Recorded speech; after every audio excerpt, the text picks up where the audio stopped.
விஜய்னா துப்பாக்கி தானே சிவகார்த்திகேயன் வந்து பீரிங் அண்ணே கொடுக்கலாம். அந்த அளவுக்கு வந்து இவர்கிட்ட கெபாசிட்டி இருக்கு. விஜய் சார் எப்படியோ ஜனநாயகனுக்கு அப்புறமா 2026 எலெக்ஷனுக்கு அப்புறமா வந்துருவார். திருப்பி தமிழ் சினிமா இண்டஸ்ட்ரியில வந்த பிறகு சிவகார்த்திகேயன் இடத்தை விஜய் பிடிக்க ட்ரை பண்ணட்டும். அவர் வந்து அவரே வந்து நான் உச்ச நடிகர் சொல்லி சுத்த வேண்டியதுதான்.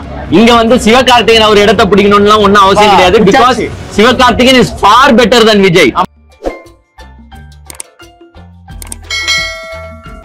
ஒரு நார்மலா ஒரு படம் பார்க்க வந்தாங்க, ஒரு சுமாரா தான் இருக்கும்னு சொல்லிட்டு நான் வந்தேன். பட் ஆனா படம் பார்த்த பிறகு வேற மாதிரி இருக்கு. சிவகார்த்திகேயன் எல்லாம் முன்னாடிலாம் எந்த அளவுக்கு நம்ம கிண்டல் பண்ணானுங்க.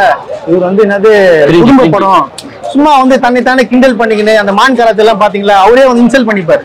சோ இந்த மாதிரி கேரக்டர் தான் அவர் வேலைக்கு ஆகும், மற்றபடி வேலைக்கு ஆகாது அப்படின்னு சொல்லிட்டு தான் வந்து எல்லாம் வந்து பேசியிருந்தாங்க.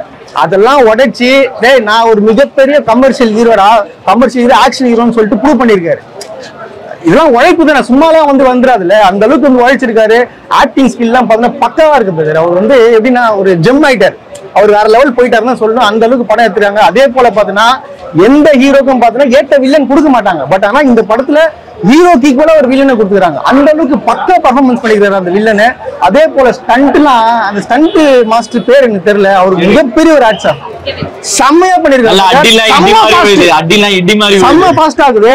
ஆக்சுவலா வந்து இந்த வில்லன் சூப்பரா பண்ணிருக்காரு. அதே போல பாருங்க எல்லா கேரக்டரும் பக்காவாகுது. உங்களை வந்து உட்கார த்ரில்லிங் நல்லா இருக்கும் படம். உங்களுக்கு போர் அடிக்காது. அந்த பாட்டு மட்டும் தான் கொஞ்சம், மற்றபடி எல்லாம் படம் மிரட்டிட்டாங்க. அருமையா இருக்கு படம்.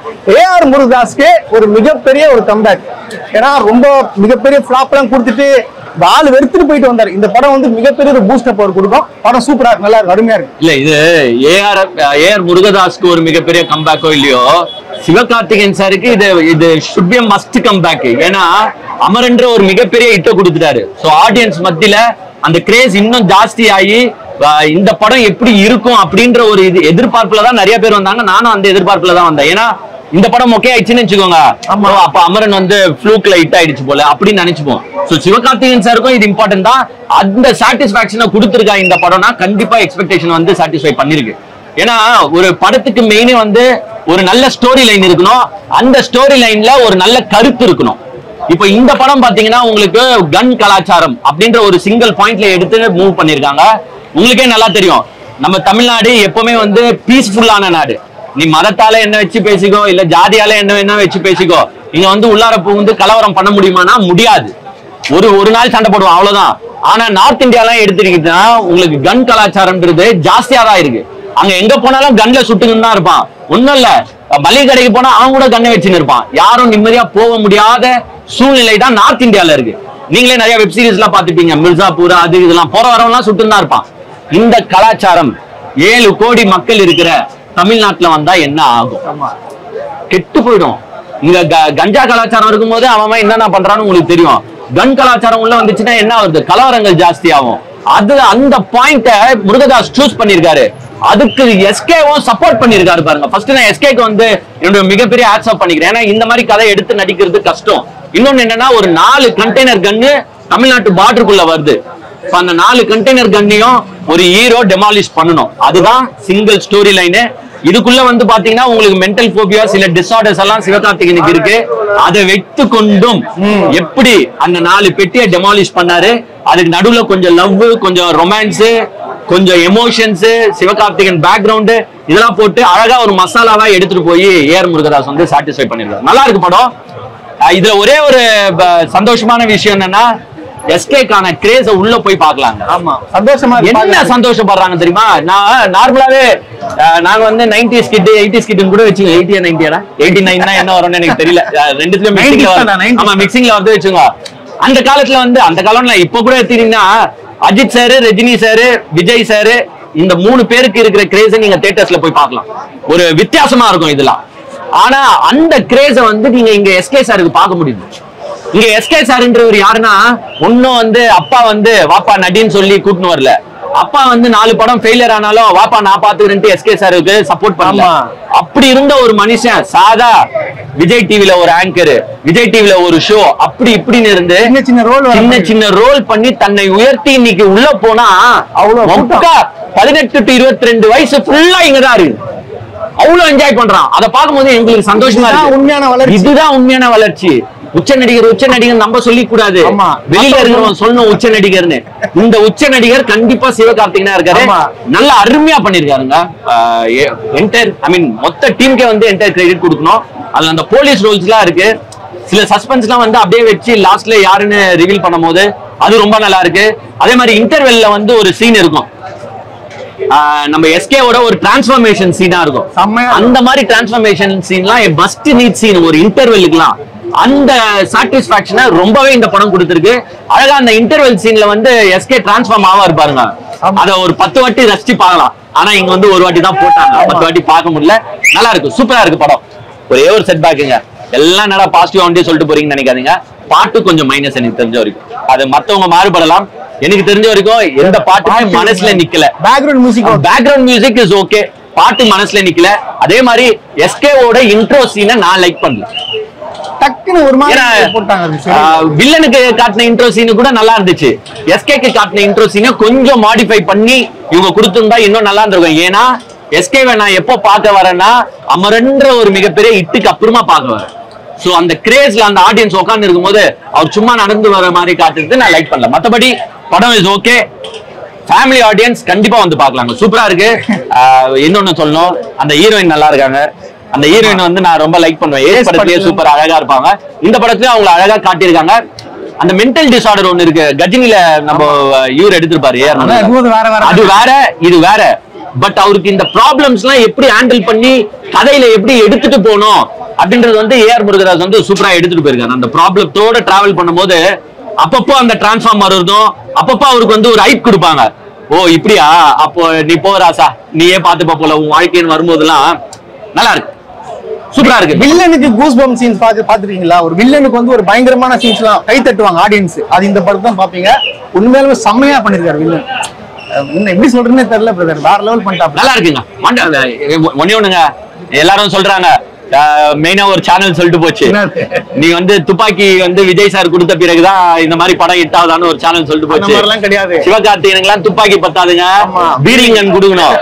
அந்த அளவுக்கு கெப்பாசிட்டி உடைய ஆளு, அந்த அளவுக்கு நடிப்பு திறமை உடைய ஆளு. ஒண்ணும் இல்ல, விஜய்க்கு வந்து ஆடதான் தெரியும், எஸ்கேக்கு பறக்கவே தெரியும், நடிக்க தெரியும். ஏன்னா டான்ஸ வந்து பாத்தீங்கன்னா இப்பத்தி ஹீரோஸ்ல மிக சூப்பரா ஆடக்கூடியவர் வந்து சிவகார்த்திகேயன் சார். அவ்வளவு அழகா டான்ஸ் வந்து பெர்ஃபார்ம் பண்ணாரு, சூப்பரா நடிப்பார். அந்த அளவுக்கு தான் கிரேஸ் ஏற்றி வச்சிருக்காரு. பட் இதுல என்னன்னா அவருக்கு அந்த பெர்ஃபார்ம் பண்ற டான்ஸ் அந்த ஸ்டெப்ஸ் கிடையாது. ஏன்னா இது கொஞ்சம் சீரியஸா போறதுனால நீங்க காமெடி பண்ணலாம் இடம் இல்லைன்றனால அந்த சீன்ஸ்ல ஒரு டிரான்ஸ்ஃபார்மேஷன்ன்றது வந்து ரொம்ப முக்கியம் ஒருத்தருக்கு. அதுவும் இவ்வளவு பெரிய ஸ்டாரு, அவருக்கு வந்து என்னன்னா இன்டர்வெல்ல வந்து ஒரு ஒரு ஷூட் அவுட் நடக்கும். அந்த ஷூட் அவுட் சீன்ஸ் எல்லாம் வந்து செம்மையா பிச்சு பெடல் எடுத்திருக்காரு. அது ஏஆர் முருகதாஸுக்குரிய ஒரு ஸ்டைல், அந்த ஸ்டைல்ல அருமையா எடுத்திருக்காங்க. இன்னொன்னு என்னன்னா சிவகார்த்திகேயன் சாருக்கான கிரேஸ வந்து சொல்லணும்னு ஆசைப்படுறேன். ஒரு அஜித் சாருக்கோ இல்ல விஜய் சாருக்கோ அந்த கிரேஸ் அப்போ ஆடியன்ஸ் மத்தியில இருந்துச்சோ அதே கிரேஸ் இப்ப இருக்கிற சிவகார்த்திகேயனுக்கு வரைக்கும் இப்ப இருக்கிற யூத்ஸ் கொடுக்குறாங்க. எல்லாம் 18 to 22 வயசுல இருக்கிற பசங்க அவ்வளவு என்ஜாய் பண்ணி சிவகார்த்திகேயன் சாரை ரசிக்கிறாங்க. அதை பார்க்கும்போது எனக்கும் சந்தோஷமா இருக்கு. ஏன்னா சிவகார்த்திகேயன் சார் ஒன்னும் அப்பா கூட்டு வந்து நீ வந்து படத்துல நடி, நீ உன் படம் பிளாப் ஆனாலும் நான் ப்ரொடியூஸ் பண்றேன்னா சிவகார்த்திகேயன் சாரை யாரும் வளர்த்து விடல, அவரே கஷ்டப்பட்டு கலக்க போகுது யாரா அது இது இந்த காமெடி ஷோ சபா அப்படி இப்படின்னு வந்துட்டு ஆங்கரிங் பண்ணிட்டு தன்னை தானே உயர்த்திய ஒரு மனிதனுக்கு இவ்வளவு பெரிய சப்போர்ட் உள்ள இருக்குன்னும் போது அதை எல்லாருமே நம்ம பெருமைப்பட்டு தான் ஆகணும். அதுவும் மதராசின்னு ஒரு டைட்டில் வச்சு ஒரு தமிழ்நாட்டுல ஒரு நல்ல கருத்தை, ஒரு கன் கலாச்சாரம் வரக்கூடாது அப்படின்றதுல வந்து பாயிண்டா நின்னு ஏஆர் முருகதாஸ் வந்து ஒரு கம்பேக் கொடுத்திருக்காரு. எஸ்கேக்கு வந்து அந்த கம்பேக்க மெயின்டைன் பண்ற ஒரு கம்பேக் மெயின்டைன் பண்ணும். விஜயே வந்து ஒரு வெற்றி இடம், அது எம்டி பிளே கிரவுண்ட் தான் விஜய். அவர் வந்து அவரே வந்து நான் உச்ச நடிகர் சொல்லி சுத்த வேண்டியதுதான். இங்க வந்து சிவகார்த்திகேயன் அவர் இடத்தை பிடிக்கணும்னு ஒன்னும் அவசியம் கிடையாது. Because Sivakarthikeyan is far better than Vijay. Sivakarthikeyan அவரே தனக்குன்னு ஒரு உரிய இடத்தை ஏற்படுத்தி இருக்கிறார். அந்த இடத்தை நெக்ஸ்ட் வருபவர்கள் ஆக்கிபை பண்ணா சந்தோஷம். அப்படி இல்லன்னா விஜய் சார் எப்படியோ ஜனநாயகனுக்கு அப்புறமா 2026 எலெக்ஷனுக்கு அப்புறமா வந்துருவார் திருப்பி தமிழ் சினிமா இண்டஸ்ட்ரியில வந்த பிறகு சிவகார்த்திகேயன் இடத்தை விஜய் பிடிக்க ட்ரை பண்ணட்டும். அதே போல அவரு என்ன சொல்ற, சிவகார்த்திகேயன் வந்து தன் நடிச்சு அவரே பேர் வாங்கினாரு. இவரா மத்தவங்க பட்டத்தை திருடல. புரியுது நான் சொல்றேன், இவரே சூப்பர் ஸ்டாரு, இவரே தளபதி, இவரே இளைய தலைவர், மூணு பட்டமா இவருக்கு கிடையாது. ஆனா சிவகார்த்திகேயன் அப்படி கிடையாது. உழைச்சி வாங்கிட்டு இத்தனை ரசிகர்கள் வந்து அவர் சம்பாதிச்சிருக்காரு, சாதாரணமா எல்லாம் கிடையாது. சோ வந்து இந்த கொஸ்டின் வந்து நீங்க கேட்கறது மிகப்பெரிய தப்பு. அதே போல பாத்தீங்கன்னா நான் ஒண்ணு கேட்கறேன், விஜய் உச்ச நடிகர் சொல்றீங்களா, ஏன் இன்னும் அவருக்கு அவார்டு கொடுக்கலன்னு சொல்லிட்டு யாரா பதில் சொல்லுங்க. ஏன் கொடுக்கல சொல்லுங்க, யாரா பதில் சொல்லுங்க பிரதர். உச்ச நடிகர் கேட்டு சொல்லுங்க, கேட்டு சொல்லுங்க. விஜய்க்கு ஏன் வந்து இன்னும் அவார்டு கொடுக்கலன்னு கேட்டு சொல்லுங்க. விஜய் டிவில கொடுத்துருக்காங்க. விஜய் டிவில யாரு எல்லாரும் கொடுப்பாங்க அவார்டு. அவர் டிவி அவருக்கு கொடுத்துதான். ஆமா இது வந்து மாணவர்களை சொல்றாங்க வந்து எனக்கு சினிமாவில் எம்ஜிஆர் யாரு சினிமாவில் எனக்கு ரொம்ப பிடிச்சது வந்து எம்ஜிஆர் அப்படின்னாரு. சினிமாவில் பிடிச்சது எம்ஜிஆர் சொன்னாரா? எம்ஜிஆர் வந்து எல்லாருக்கும் பிடிக்குங்க. அவர் வந்து எதுக்குன்னா எம்ஜிஆரோட ஓட்ஸை வாங்க பாக்குறாராம். அதுதான் கேவலமான விஷயம். எம்ஜிஆர் வந்து எவ்வளவு வருஷம் வந்து அரசியல்ல இருந்தாரு, அவர் திமுக எவ்வளவு நாள் இருந்தாரு, திராவிட கொள்கையில எவ்வளவு நாள் டிராவல் பண்ணாருன்னு இவருக்கு தெரியாது. விஜய் வந்து திராவிட கொள்கைன்றாரு, ஒரு கொள்கையை வந்து அவருக்கு சொல்ல சொல்லுங்க. பெரியார் அவன் கை ஊத்தினிருக்கான், அதுக்கே வாய் திறக்காத மனுஷன். அதெல்லாம் கொஸ்டின். அது எம்ஜிஆர் ஓட்ஸ் எல்லாம் இப்ப அவருக்கு வரணும். சுயநலத்துக்காக பேசுவாருப்பா, சிம்பிள் அவ்வளவுதான். விஜயகாந்த் பத்தி பேசுறாரு. ஏன் விஜயகாந்த் உயிரோட இருக்கும்போது போண்டி தானே? ஏன் விஜயகாந்த் கட்சி தொடங்கி நத்தின்றாருல, அப்ப போயிட்டு விஜயகாந்துக்கு வந்து ஓட்டு கேட்க வேண்டியது தானே?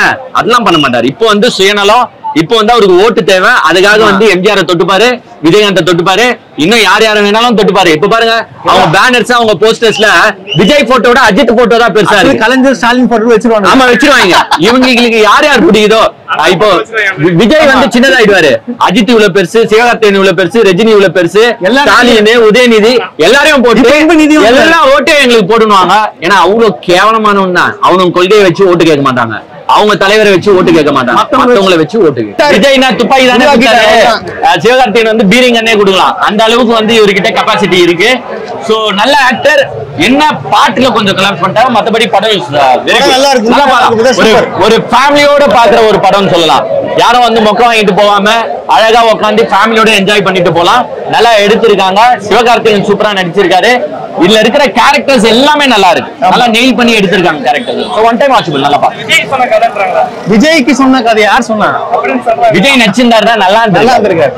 ஏன்னா இந்த இந்த விஜய் மூஞ்சில ஒரு எக்ஸ்பிரஷனை காட்ட சொல்லுங்க. இந்த பைத்தியம் மாதிரி கேரக்டர்லாம் செட் ஆகுமா? செட் ஆகுமா? ஏன்னா அவர் வந்தாலே பைத்தியம் மாதிரி தான் இருப்பாரு. அதுக்கு கேரக்டர் எல்லாம் ஒண்ணு நெயில் பண்ண தேவையில்ல. அவரை கூட்டிட்டு வந்தாலே பைத்தியம். மேபி ரியாலிட்டியா இருக்கணும்னு நினைச்சீங்கன்னா இந்த கதையை வந்து அவருக்கு குத்துருங்க. நல்லா இருக்கு, நல்லா இருக்கு. ஒரு வீக்கெண்ட் மூவி. ஆமா, லென்த் மட்டும் தான் கொஞ்சம் அதிகம், மத்தபடி எல்லாம் படம் உங்களுக்கு உட்கார இருக்கும். நல்லா அது ஒரு 10 minutes கம்மி பண்ணி. எஸ்கே அண்ணன் ஃபேன் நான் போட போறேன் டியூன். எஸ்கே அண்ணன் தாங்க திரை உலக டான்னு. டான்னு என்ன டான்னு, அண்ணன் வேற மாதிரி டான்னு. எங்க அண்ணன் தாங்க சூப்பர் ஹியூமன். ஆடுவாரு சீனா, பாடுவாரு தேனா. ஏஆர் முருகதாசு கொட்ட போது காசு. அனிருத்து பாட்டு எப்பவுமே ட்ரீட்டு ட்ரீட்டு ட்ரீட்டு.